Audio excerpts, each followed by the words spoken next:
Mi familia piensa que eres menos que mi ex. No quiero que haya momentos incómodos, me dijo ella después de que le preguntara por qué no me había invitado a la fiesta de su hermano. Yo le dije, entendido, y no dije nada más. Empaqué todas mis cosas y me fui mientras ella estaba en la fiesta. Unas horas después, su madre me llamó confundida.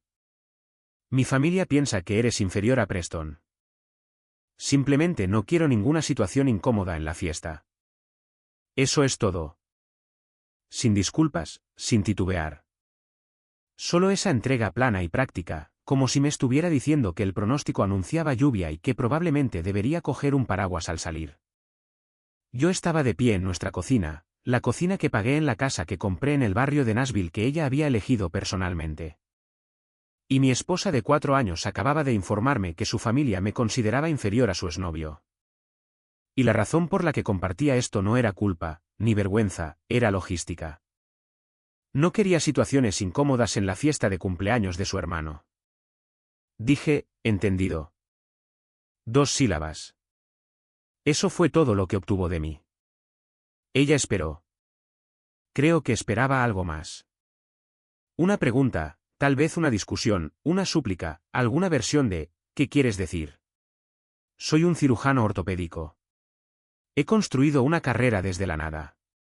¿Te quiero? ¿Cómo es eso ser inferior? Quería una reacción que pudiera manejar. Una conversación para la que ya había ensayado respuestas. Lo que obtuvo en cambio fue un hombre que acababa de tomar una decisión muy silenciosa y muy permanente. Dije, ve y disfruta de la fiesta. Se fue 2 horas más tarde, vestida con el atuendo que su madre le había elegido, llevando el vino que había comprado para la celebración de su hermano. Me besó en la mejilla en la puerta. De hecho, me besó en la mejilla. Para cuando salió del camino de entrada, yo ya estaba al teléfono. Y para cuando regresó esa noche, no quedaba nada de mí en esa casa excepto los muebles y la carta que había dejado en la encimera de la cocina, justo al lado de la cafetera que me había regalado por Navidad. Mi nombre es Ellison Carr. Tengo 43 años. Soy cirujano ortopédico en el Vanderbilt University Medical Center en Nashville, Tennessee. He reparado huesos destrozados, reconstruido rodillas para atletas profesionales y he pasado 17 años construyendo una práctica que me ha dado una vida de la que estoy genuinamente orgulloso. Y pasé 4 de esos años casado con una mujer que me sonreía a la cara y aparentemente se disculpaba por mí a mis espaldas. Esto es lo que sucedió cuando finalmente dejé de intentar entenderlo y simplemente me marché. Si esta historia te resulta familiar, quiero que presiones ese botón de suscripción ahora mismo y dejes un comentario abajo. Dime qué sentiste en ese primer momento en que alguien a quien amabas te mostró quién era realmente. Leo cada uno de ellos. Y si conoces a alguien que necesite escuchar que marcharse no es una debilidad, comparte este vídeo con ellos. El botón de me gusta toma 2 segundos y ayuda a que este canal llegue a más personas que necesitan estas historias. Ahora, entremos en materia.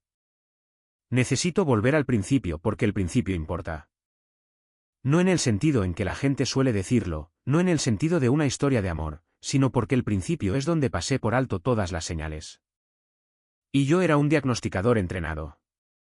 Pasé toda mi vida profesional leyendo síntomas, conectando patrones, detectando cosas que otros pasaban por alto. Lo hacía todos los días para los pacientes. Me perdí cada una de ellas cuando se trataba de Darcy. Nos conocimos en una gala benéfica en el Country Music Hall of Fame. Esa es una experiencia real de Nashville, por cierto.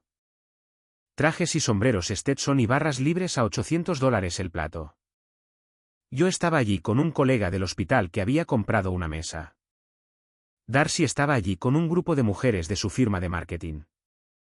Ella era la única en la mesa que no estaba actuando. Todas las demás estaban ligeramente en escena, ligeramente conscientes de ser vistas. Darcy solo hablaba, se reía de algo que su amiga dijo y no comprobaba quién se daba cuenta. Yo me di cuenta. Hablamos durante 2 horas esa noche. Ella era de Brentwood. Ese es el suburbio rico al sur de Nashville. El tipo de lugar donde los nombres de las urbanizaciones tienen palabras como Estats y Reserve, y los céspedes están cuidados profesionalmente durante todo el año. Su padre, Randall, dirigía una empresa de desarrollo inmobiliario comercial. Su madre, Lynette, formaba parte de 3 juntas directivas de organizaciones sin ánimo de lucro y presidía 2 de ellas. Su hermano mayor, Garrett, estaba en el negocio familiar, y su ex, Preston, era alguien de quien no oí hablar hasta nuestra tercera cita, e incluso entonces solo brevemente. Preston Besford. Su familia había estado en Tennessee durante 4 generaciones. Dinero antiguo en la forma en que el dinero antiguo funciona en el sur, no ostentoso, pero presente. Su abuelo había sido senador estatal. Su padre trabajaba en la banca. Darcy lo mencionó de la manera en que mencionas un capítulo de un libro que ya has leído. Salimos durante 2 años. Siguió su curso. Estamos bien. Lo archivé y seguí adelante. Debería haber hecho más preguntas. En cambio, estaba encantado. Genuinamente encantado. Darcy era inteligente. Gestionaba las cuentas de 3 grandes marcas en su firma, dirigía campañas con presupuestos que harían que a la mayoría de la gente se le aguaran los ojos. Era divertida de esa manera seca que siempre me ha gustado, el tipo de humor que no se anuncia a sí mismo. Me hacía preguntas sobre mi trabajo que no eran un relleno educado. Quería saber qué se sentía al hacer el primer procedimiento después de que un caso largo saliera mal. Quería saber qué decían los pacientes cuando daban sus primeros pasos después de una reconstrucción importante. Me hizo sentir que lo que yo hacía realmente le importaba. Yo tenía 40 años.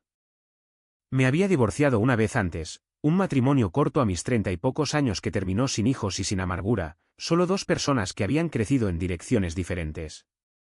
Y no estaba buscando nada serio. Y luego lo estuve. Salimos durante 14 meses. Le propuse matrimonio en la base de Chimney Rock en el oeste de Carolina del Norte en un viaje de fin de semana en octubre, cuando las hojas estaban haciendo eso que hacen en las montañas. Lloró. Lágrimas de verdad, no actuadas. Estaba seguro de ello. Nos casamos la primavera siguiente en un lugar en el campo de Tennessee. Colinas verdes y onduladas, carpas blancas y 200 personas que parecían genuinamente felices de estar allí. Sus padres fueron cálidos conmigo ese día. Randall me estrechó la mano y dijo que yo era un buen hombre. Lynette me abrazó y me llamó hijo. Pensé que había llegado a algo sólido. Antes de entrar en lo que salió mal, quiero contarte algo sobre lo que estuvo bien, porque fue real. Durante al menos los 2 primeros años de ese matrimonio, lo que Darcy y yo teníamos era genuinamente bueno. Trabajábamos bien como equipo. Viajamos, un fin de semana largo en Charleston, una semana en Costa Rica, un viaje por carretera a través de Virginia en otoño. Teníamos el tipo de conversaciones que se prolongan hasta las 2 de la mañana sin que ninguna de las 2 personas se dé cuenta de la hora. Ella vino a la gala benéfica de mi hospital y encandiló a todos los cirujanos de la sala. Yo asistí a 3 de los eventos de su empresa y sonreí en todos ellos, incluso cuando la charla trivial del mundo del marketing me aburría, porque ella me importaba y su mundo me importaba por eso. Quiero decir esto porque creo que es importante reconocer que puedes estar dentro de algo genuino y aún así dirigirte a un mal lugar. Las 2 cosas no son mutuamente excluyentes. El amor no es una armadura contra una situación que se está decidiendo lentamente sin ti. Las grietas fueron sutiles al principio, y quiero ser honesto sobre eso. Quiero ser honesto porque creo que mucha gente que ha pasado por algo así pasa años preguntándose, ¿cómo no lo vi? Y la verdad es que no lo ves porque no lo estás buscando. Estás dentro de una vida que elegiste. Confías en la persona con la que te casaste. Lo primero que noté, y no lo llamé una grieta en ese momento, lo llamé una peculiaridad, fue que Darcy rara vez me mencionaba a su familia sin que se le preguntara. Cuando cenábamos en casa de sus padres en Brentwood, la conversación se movía a mi alrededor como el agua alrededor de una piedra. Randall hablaba de negocios. Lynette hablaba de la renovación que estaban haciendo en la casa del lago en Norris. Garrett hablaba de cualquier trato en el que estuviera trabajando. Y Darcy participaba en todo ello de forma natural, cómoda, y yo me sentaba allí y comía la comida maravillosamente preparada y contribuía cuando había una apertura obvia y, por lo demás, simplemente estaba presente. Al principio pensé que así era como funcionaba su familia. Algunas familias son así. Insulares, no hostiles, simplemente completas en sí mismas. Pero luego empecé a notar algo específico. El nombre de Preston surgía en esas cenas. No con frecuencia, no de manera intencionada, simplemente de forma natural, de la manera en que mencionas a alguien que es parte del tejido de un lugar. La madre de Preston estuvo en la gala. La firma de Preston acaba de comprar ese edificio en el centro. Garrett se encontró con Preston en el club la semana pasada. Cada vez había un pequeño silencio después del nombre. Como si todos estuvieran comprobando sutilmente cómo respondería. Y cada vez no les di nada con lo que trabajar. Asentía o decía algo neutral y la conversación seguía adelante. Pero el nombre seguía apareciendo y Darcy nunca lo redirigía. Nunca decía, podemos no hacerlo, o no hablemos de él. Simplemente dejaba que se quedara en la habitación con nosotros. Lo segundo que noté fue que Darcy manejaba nuestro calendario social de manera diferente dependiendo del grupo. Cuando estábamos con mis colegas, otros cirujanos, residentes, administradores del hospital, ella estaba comprometida, presente y orgullosa. Le decía a la gente lo que yo hacía con una calidez que se sentía real. Pero cuando estábamos con el círculo de su familia, la gente de Brentwood, la gente del club de campo, la órbita social adyacente a los Besford, algo en su postura cambiaba. No dramáticamente, solo ligeramente, un poco más cuidadosa, un poco más editada. Me dije a mí mismo que solo estaba cambiando de registro, como hace todo el mundo en diferentes entornos sociales. Me dije a mí mismo muchas cosas. Lo tercero que noté fue la comparación, y esta no puedo creer que la dejara pasar tanto tiempo como lo hice. Empezó de a poco. Preston siempre enviaba flores el primer día de un nuevo trabajo, decía a nadie en particular, mientras Darcy enviaba mensajes de texto en la encimera de la cocina. La familia de Preston tenía la tradición de hacer un viaje juntos cada otoño, dicho con nostalgia durante una conversación sobre los planes de vacaciones. No como un arma, no con malicia, simplemente lanzado al aire como si no tuviera peso. Lo mencioné una vez, unos 8 meses después de casarnos. Dije con calma que había notado que el nombre de Preston aparecía mucho en ciertos contextos y que quería entender qué significaba eso. Darcy me miró con genuina sorpresa. Dijo que no se había dado cuenta de que lo estaba haciendo. Dijo que no significaba nada. Dijo que su familia conocía a Preston desde hacía mucho tiempo y que él era simplemente parte de su mundo. De la misma manera que un antiguo barrio es parte de tu mundo incluso después de que te mudas. Acepté eso. No debería haberlo hecho, pero lo hice. La invitación a la fiesta, o la falta de ella, llegó un jueves. Garrett cumplía 35 años. Había planeado algo en su casa de Green Hills, que es uno de los barrios más bonitos de Nashville, el tipo de lugar donde las calles se curvan y las casas están apartadas de la carretera detrás de robles maduros. Una cena, quizás 40 personas, amigos cercanos y familiares. Me enteré cuando oí a Darcy hablar por teléfono con su madre sobre lo que se iba a poner. Esto fue un miércoles por la noche. La fiesta era el sábado.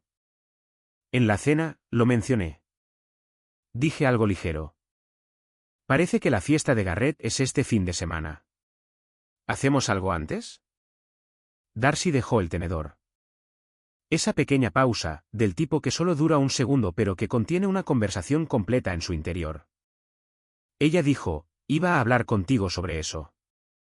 Esperé. Dijo, mi familia es que tienen una historia complicada con ciertas cosas, y Preston va a estar allí, y simplemente creo que podría ser más fácil si no vinieras esta vez. No quiero ninguna situación incómoda. Dije, ¿qué tipo de situación incómoda? Y fue entonces cuando lo dijo.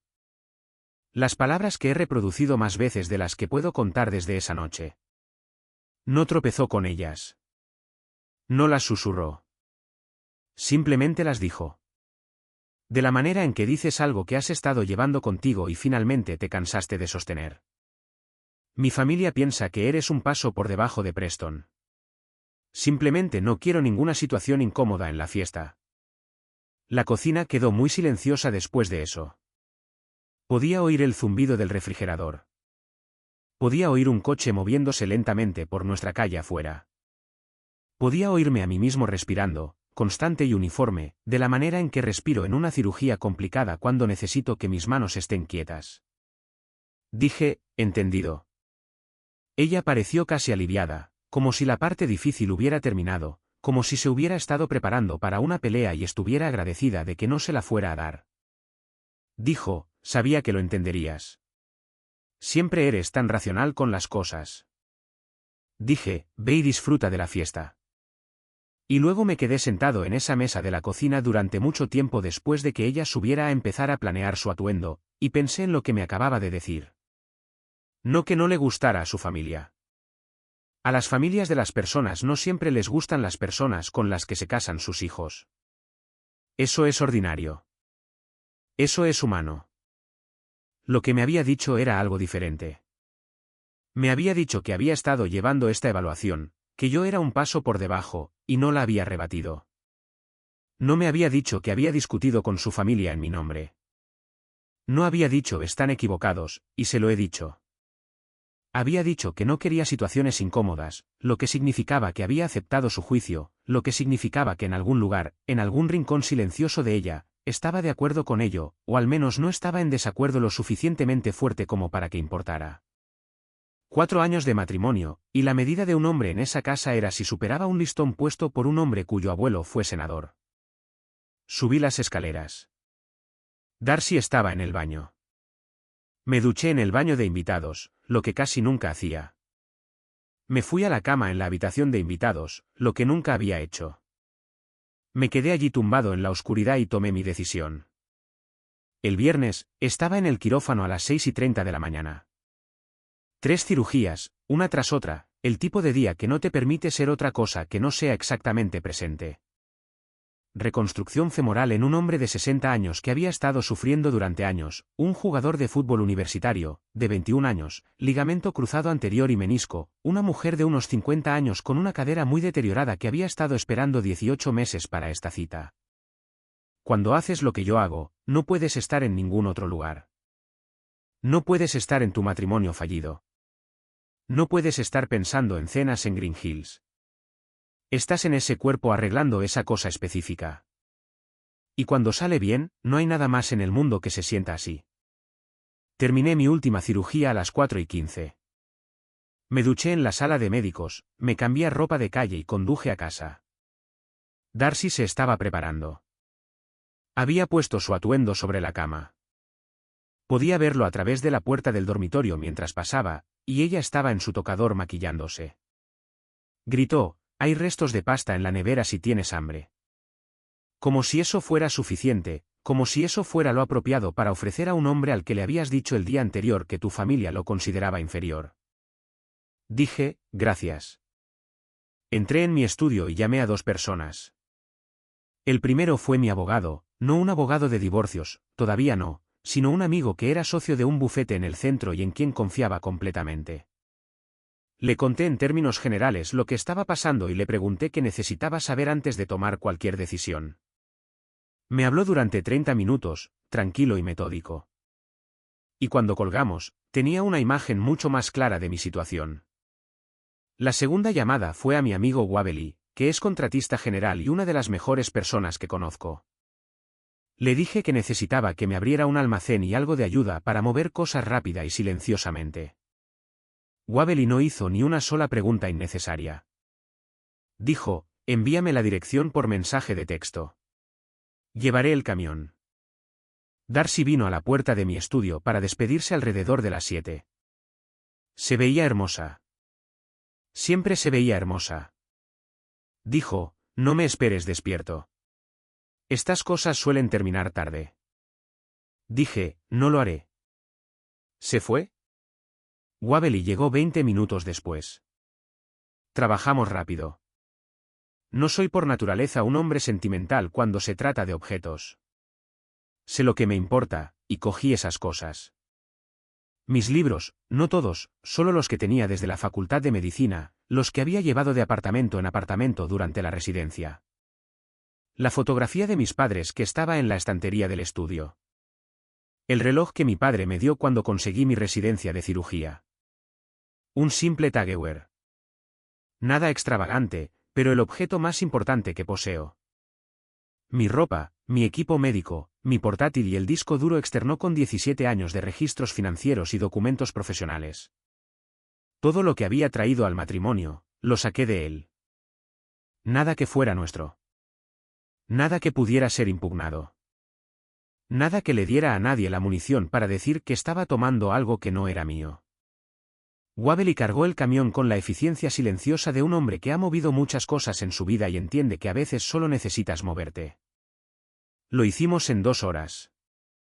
Envié un mensaje de texto al almacén en James Robertson Parkway en East Nashville y tenían una unidad lista. Cuando el camión estuvo vacío y Wabeli se hubo ido, recorrí la casa por última vez. Todavía parecía nuestra casa. Sus muebles, sus obras de arte, los cojines que había pasado 3 fines de semana eligiendo. La cocina donde habíamos tenido 1000 comidas ordinarias. La sala de estar donde habíamos visto la televisión los domingos por la noche sin ningún lugar al que tuviéramos que ir. El porche trasero donde solía sentarme en las mañanas de verano con un café antes de ir al hospital, viendo la luz subir sobre el jardín. Yo había amado esta vida. Quiero decir eso claramente porque creo que es fácil asumir que cuando alguien se va, nunca estuvo realmente en ello. Yo estaba en ello. Lo elegí.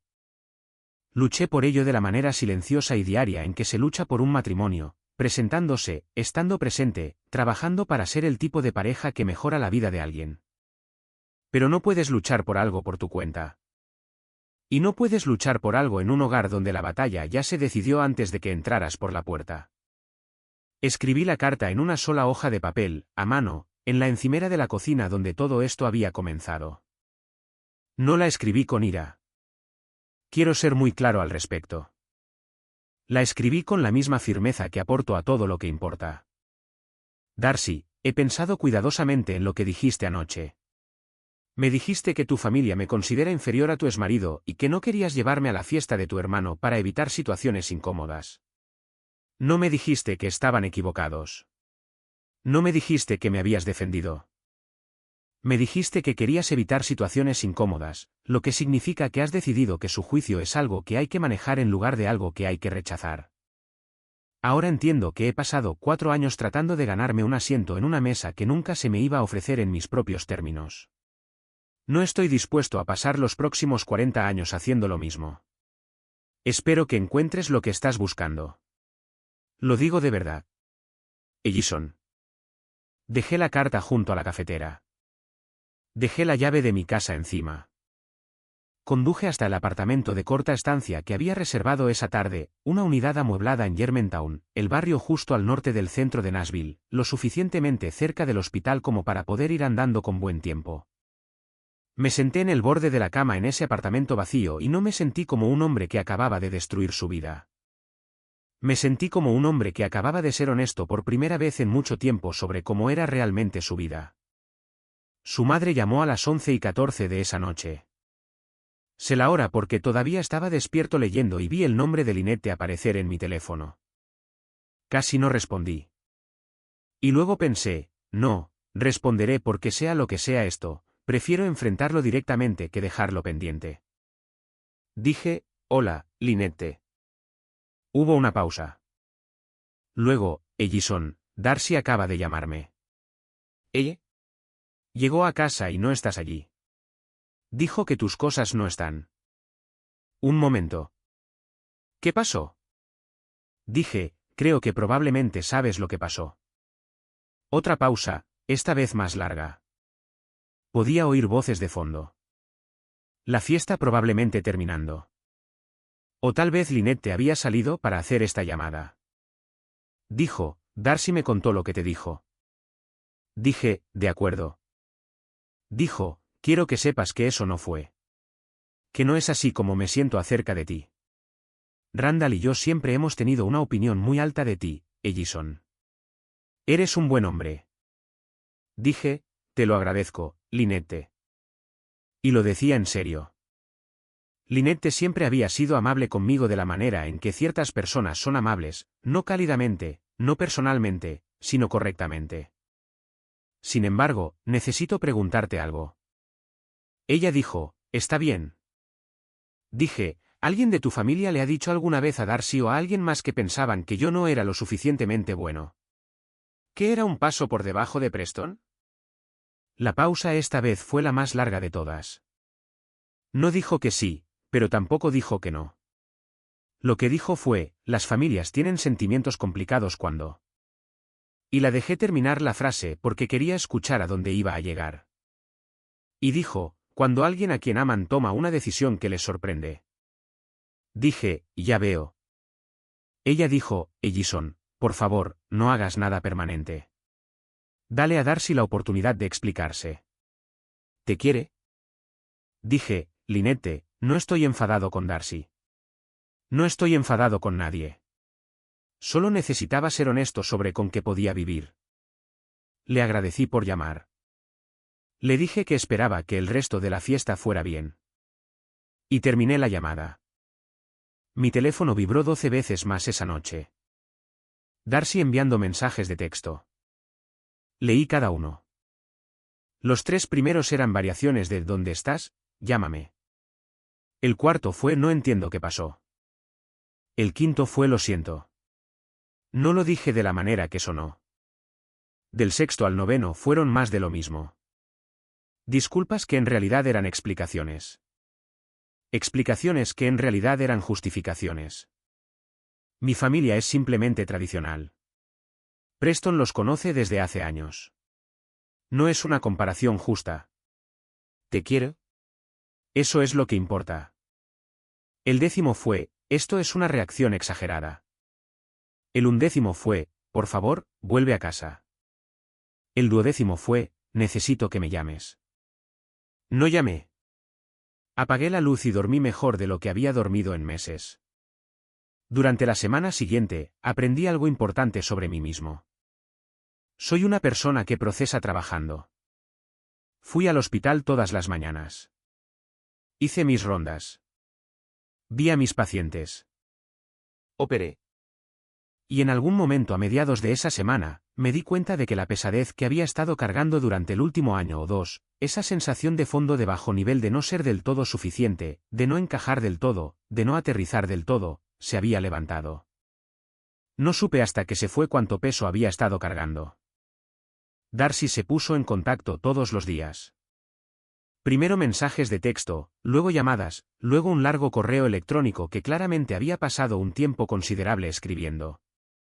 Habló de terapia. Habló de querer entender que salió mal.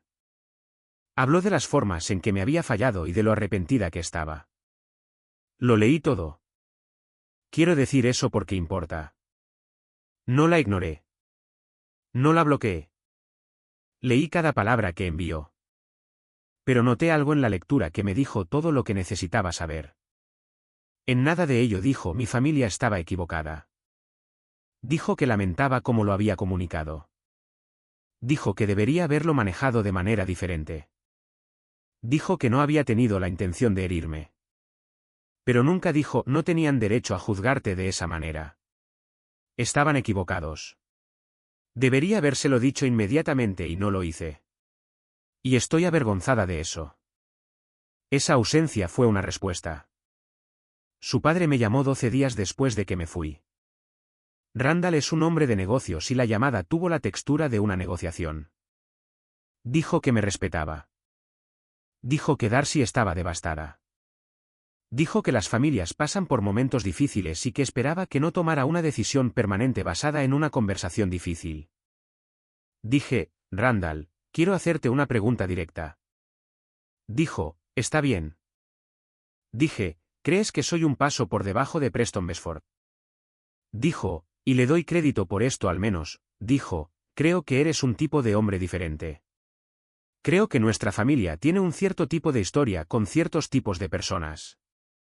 Y Preston encajaba en eso de una manera que era cómoda y familiar. Dije, eso no es lo mismo que no. Estuvo en silencio por un momento. Luego dijo, no, supongo que no lo es. Le agradecí por ser honesto.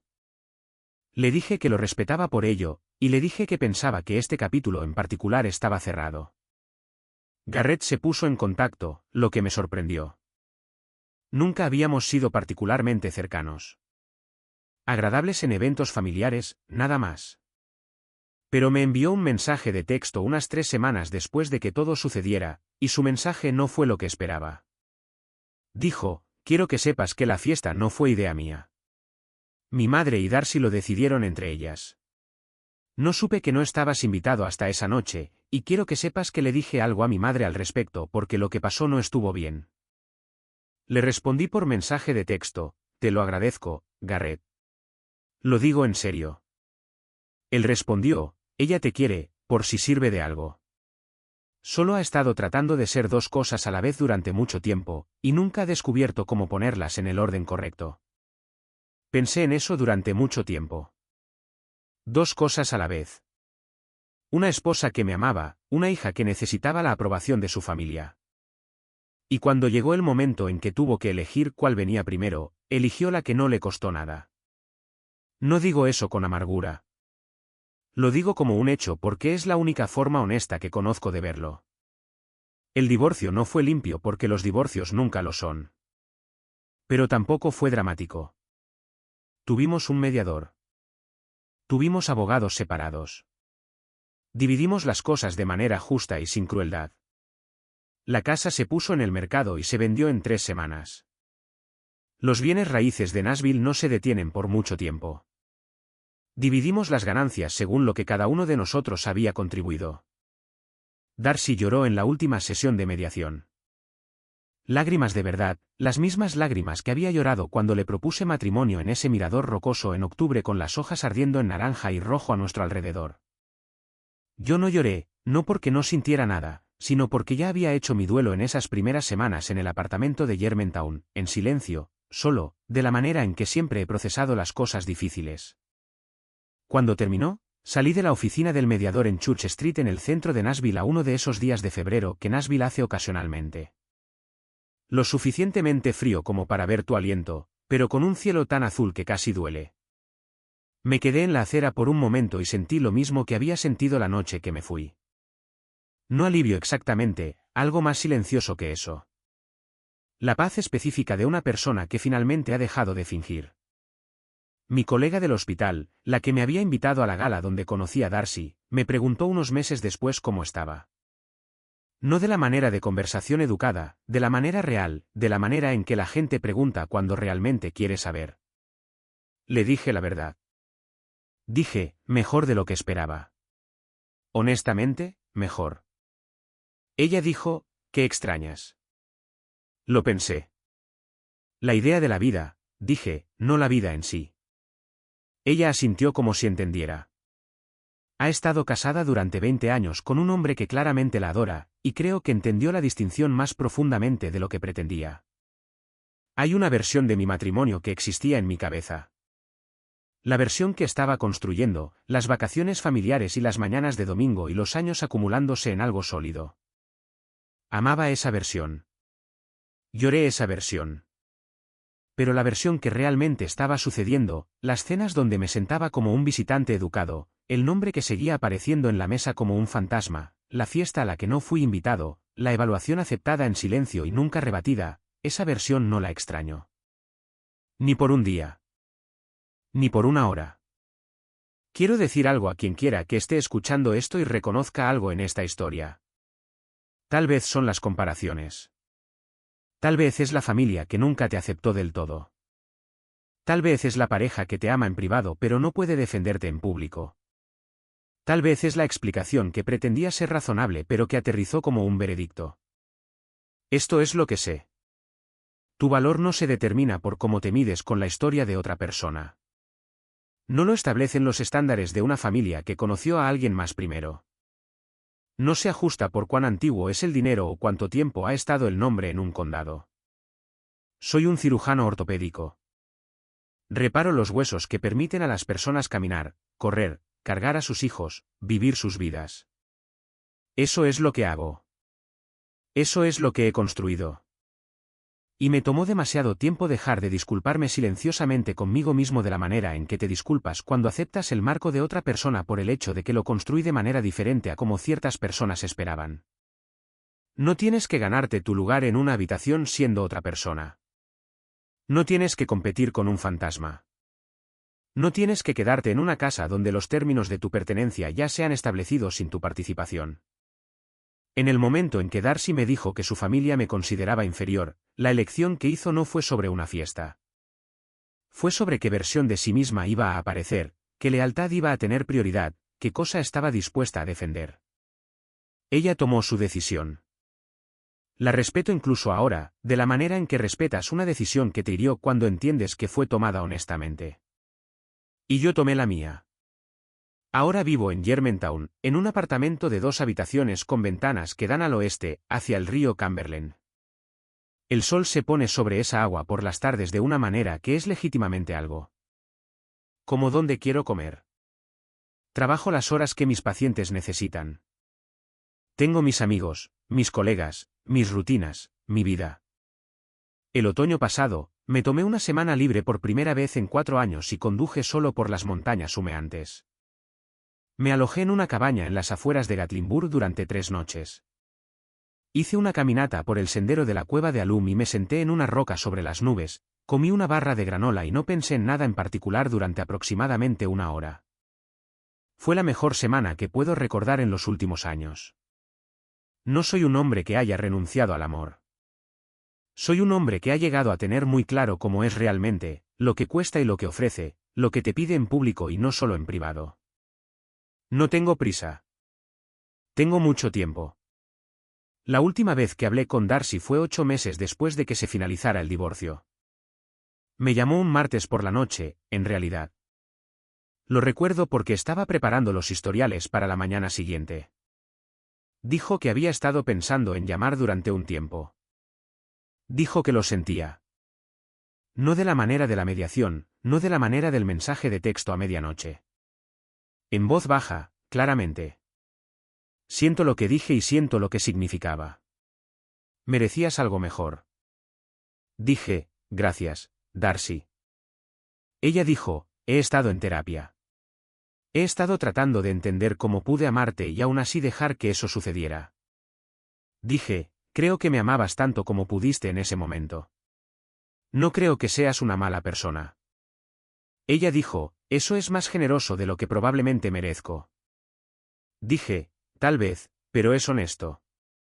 Hablamos unos minutos más sobre nada en particular, cómo se había vendido la casa, cómo iba el trabajo, la superficie fácil de 2 personas que habían compartido una vida y estaban descubriendo cómo sostener eso sin ser aplastados por ello.